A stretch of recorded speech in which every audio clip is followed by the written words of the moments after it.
Mustaqilligimizga endigina 34 yil bo'lgan bo'lsa-da, shu qisqa vaqt mobaynida taraqqiyotning barcha sohalarida imkoniyatlar eshigi keng ochib berildi. O'zbekiston imkoniyatlar mamlakatidir.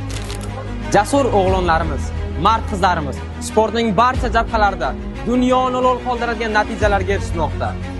O'zbekiston bayrog'i jahon arenalarini zabt etmoqda. Ishonamizki, kelajakda ham bundan-da yuqori natijalarga erishadi.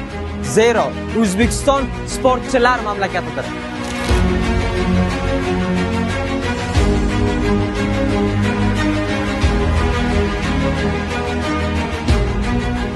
Ilmgina jaholat zulmatini yorita oladi. Shu bois O'zbekistonimizda ham ilm-ma'rifatga, ta'lim sohasiga katta e'tibor qaratilmoqda. Chunki uyg'onganlarning vazifasi qolganlarni ham uyg'otishdir.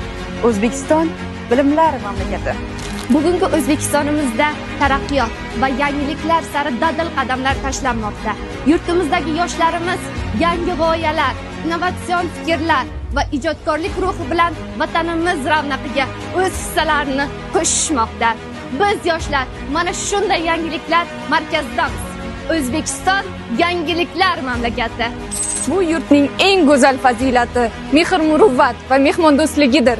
Bir-biriga yordam qo'lini cho'zadigan, ezgulikni qadrlaydigan xalq yashaydi bu yurtda. O'zbekiston mehr-muruvvat mamlakatidir. O'zbekistonning eng katta kuchi yoshlarida.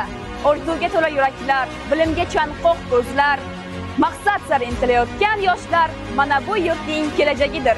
Shunday yoshlar bor ekan, O'zbekistonning ertasi yanada porloq bo'ladi. O'zbekiston yoshlar mamlakati.